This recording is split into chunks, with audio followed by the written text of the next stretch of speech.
안녕하세요. 지식과 교양을 탐구하는 익명의 도시입니다. 진화론 이해하기 17번째 영상입니다. 영상을 시청하시기 전에 구독과 좋아요, 알림 설정 부탁드립니다. 새로운 대립 유전자를 생성하는 돌연변이와 마찬가지로 많은 메커니즘이 새로운 유전자를 생성합니다. 이번 영상에서 이와 관련된 내용들을 모두 다 다룰 수는 없지만 몇 가지 사례들을 고려함으로써 새로운 유전자의 기원에 대한 여러분의 이해를 조금 늘려보겠습니다. 우선 다룰 내용은 유전자 복제입니다. 유전자 복제 과정에서 발생하는 두 가지 메커니즘은 새로운 유전자의 가장 흔한 원천 중의 하나입니다. 첫 번째는 불균등한 교차, 즉 감수분열이 일어나는 동안 발생하는 유전자 재조합의 오류입니다. 정상적인 교차에서 상동 염색체는 감수분열 1의 전 단계 동안 나란히 정렬되고 동일한 위치를 포함하는 DNA의 연장선을 교환합니다. 불균등한 교차에서는 상동 염색체는 부정확하게 정렬됩니다. 염색체의 한 곳 이상에서 동일한 뉴클레오타이드 서열이 발생한다면 전이가 가능한 원소의 복사본이 여러 위치에 삽입되었을 때처럼 이것이 발생할 수 있습니다. 참여한 염색 분체는 결국 중복이 되고 다른 하나는 삭제됩니다. 다음 그림에 표시된 두 번째 메커니즘은 역전이 또는 역중복이라고 합니다. 인트론이 스플라이싱 처리된 mRNA가 역전사 효소에 의해 역전사되어 DNA 이중가닥 세그멘트를 형성할 때 역전이는 시작됩니다. 이 DNA 세그멘트는 주요 염색체 중 하나에 통합되면 게놈은 원래 유전자의 복제된 사본을 획득합니다. 많은 경우에 새로운 복사본이 비기능적인 가짜 유전자인데 그것은 전사되는 원인이 되는 조절 서열이 없기 때문입니다. 그러나 복사본이 기존의 조절 서열 근처에 삽입된다면 이후 이식 가능한 요소 삽입을 통해 획득하거나 처음부터 다시 진화하면 기능적 유전자가 될 수 있습니다. 역전이와 불균등한 교차는 게놈에 독특한 발자국을 남깁니다. 그것들의 기원에 대한 다른 단서들 중에서 역전이 된 유전자는 인트론이 부족하고 보통 원래 유전자로부터 멀리 떨어져 있습니다. 반대로 불균등한 교차에 의해 복제된 유전자는 그들의 부모의 유전자처럼 동일한 인트론을 포함하고 동일한 염색체 상에서 그들과 함께 발견됩니다. 조금 전에 설명한 내용은 생물학을 전공하지 않았거나 배경 지식이 부족하다면 이해하기 어려울 수도 있는데 여러분들의 이해도를 높이기 위해 불균등한 교차와 역전위에 의해 생성된 유전자의 사례에 대해 조금 더 구체적으로 설명하겠습니다. 우선 불균등한 교차에 의해 생성된 유전자의 사례입니다. 불균등한 교차에 의해 생성된 유전자의 사례는 동남아시아의 두크랑구르 원숭이에 대한 연구에서 찾아볼 수 있습니다. 이 원숭이는 특이한 식단을 갖고 있는데 그들은 나뭇잎을 먹습니다. 그 잎들은 원숭이의 앞창자에 사는 박테리아에 의해 발효됩니다. 더 멀리 소화관을 따라서 원숭이는 박테리아를 소화시키고 박테리아가 포함하고 있는 영양분을 흡수합니다.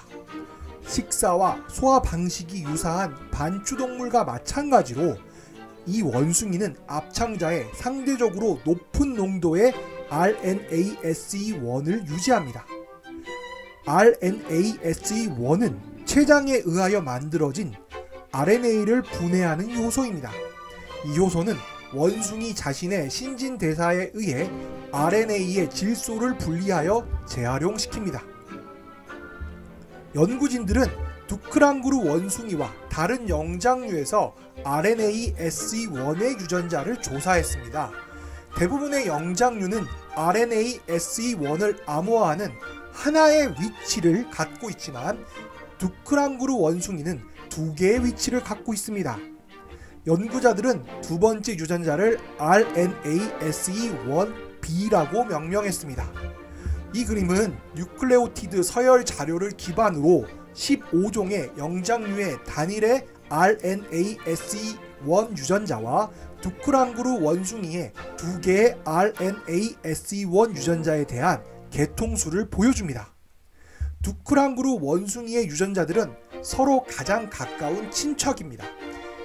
이에 대한 가장 간단한 설명은 두크랑그루 원숭이의 RNA-SE1B 유전자는 두크랑그루 원숭이의 RNA-SE1 유전자의 최근의 복제로부터 발생했다는 것입니다. 두크랑그루 원숭이의 이 2개의 유전자는 각각 인트론을 갖고 있으며 그들의 인트론은 거의 동일합니다. 이는 이 복제가 불균등 교차에 의해 발생했다는 것을 시사합니다. 연구자들은 두크랑그루 원숭이의 2개의 RNA-SE1 유전자에 의해 암호화된 단백질을 구별하는 9개의 아미노산 치환기를 발견했습니다. 효소의 기능이 분산되었는지를 확인하기 위해서 연구자들은 다양한 pH에서 그들의 RNA-SE의 활성도를 시험했습니다. 이에 대한 반응 양식은 다음 그림에 나타나 있습니다. RNA-SE1B는 두크랑그루 원숭이의 소장에 상대적으로 낮은 pH에서 더 활동적이었습니다. 반면 RNA-SE1은 다른 영장류의 RNA-SE1과 유사한 최적의 pH를 유지합니다. 또한 연구자들은 두크랑그루 원숭이의 RNA-SE1B가 다른 영장류의 RNA-SE1에서도 보여지고 바이러스에 대한 방어에 중요한 역할을 하는 것으로 생각되는 능력인 이중가닥 RNA를 분해하는 능력을 상실했다는 것을 발견했습니다. 이 결과가 의미하는 것은 RNA-SE1B를 생성하는 복제에 이어 새로운 유전자가 두크랑그루 원숭이의 특이한 식단의 소화 요구에 특화된 요소를 암호화하도록 진화하였고, 반면 부모의 유전자는 그 조상의 일반적인 기능을 유지했다는 가설과 일치합니다. RNA-SE1 유전자의 유사한 복제와 분화는 아프리카 잎을 먹는 원숭이와 대세김질을 하는 반추동물에서 독립적으로 발생한 것으로 보입니다. 두 번째, 역전위에 의해 생성된 새로운 유전자의 사례는 개에 대한 연구에서 살펴볼 수 있습니다. 연구원들은 웰시코기, 닥스훈트, 바색과 다양한 다른 품종의 짧은 다리 상태의 특징에 책임이 있는 연골 형성 장애 유전자를 찾으려고 했습니다. 연구자들은 연골 형성 장애가 있는 품종과 없는 품종의 차이를 찾기 위해 개의 게놈을 스캔했고, 그들은 18번 염색체에서 섬유화세포 성장인자 4 유전자의 복제본을 발견했습니다. 이 복제본의 소유는 연골 형성 장애와 강하게 연관되어 있습니다. 다음의 그림에서 보는 것처럼 연구자들은 개들을 3가지 범주로 나누었습니다. 대부분의 품종에서 모든 검사 대상자는 18번 염색체의 복제품을 모두 갖고 있거나 아무것도 갖고 있지 않는 경우였습니다. 이 외에 몇몇 품종은 다형성인데 이는 개체마다 다른 유전자형을 가지고 있다는 것을 의미합니다. 섬유화세포 성장인자 4 유전자의 복제 사본은 인트론이 부족하며 부모로부터의 복제본에서 다소 떨어진 곳에 위치합니다. 이러한 단서들과 다른 단서들은 복제본이 역전위에 의해 발생했다는 것을 가리킵니다. 연구진은 실험한 모든 연골 형성 장애가 있는 개 품종은 모두 동일한 위치에서 동일한 복제 유전자가 갖고 있다는 것을 발견했습니다. 따라서 복제는 오늘날의 품종이 발달하기 전에 단 한 번 발생한 것으로 보입니다. 유전자 복제는 개체 간 게놈의 변이의 상당 부분을 설명하며 따라서 진화의 원료가 됩니다. 최근의 연구에 따르면 점 돌연변이에 의해 도출된 차이보다 게놈은 복제본의 수의 변이에 더 많은 영향을 받는다고 합니다. 유전자의 복제 수에 있어서의 개체 간의 변이는 그 자체로 적응 진화의 기본 물질의 역할을 할 수 있습니다. 비록 대부분의 새로운 유전자가 기존 유전자의 복제로 생겨나지만 일부 유전자는 암호화되지 않은 DNA에서 생겨난 것으로 보입니다. 이와 관련하여 한 연구진은 인간의 3가지 사례에 대한 증거를 발견했습니다. 여기에서는 하나만 간단하게 설명하겠습니다.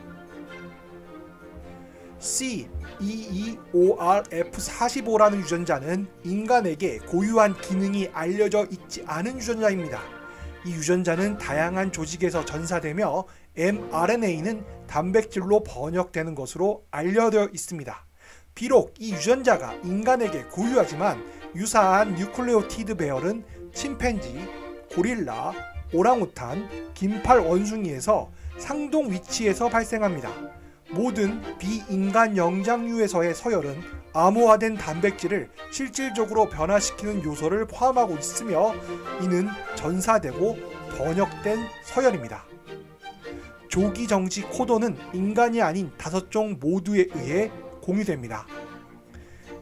이러한 패턴에 대한 가장 단순한 설명은 가장 최근의 인간과 나머지 5종의 공통 조상에서는 염기 서열이 암호화되지 않았으며 현대 인류를 이끄는 계통에서 유전자가 코딩되었다는 것입니다.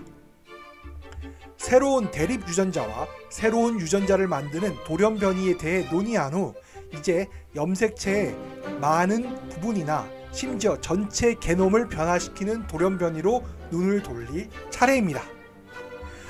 오늘 영상은 비전공자 혹은 배경 지식이 부족한 분들에게는 다소 어려운 내용일 수 있습니다. 그러나 진화론과 현대 진화생물학의 주요 내용을 간략하게 이해해보고자 하는 이 영상 시리즈의 취지에 맞추어 최소한 이러한 내용들이 있구나 정도로 이해하시고 구체적인 내용에 대해서는 설명한다는 것에 초점을 맞추어 이러한 방식으로 새로운 유전자가 발생하는 것이구나 정도로 이해하시면 될 것 같습니다. 이번 영상은 여기까지입니다. 지금까지 시청해 주셔서 감사합니다. 이상 익명의 도시였습니다. 여러분의 구독과 좋아요, 알림 설정은 영상 제작에 큰 힘이 됩니다.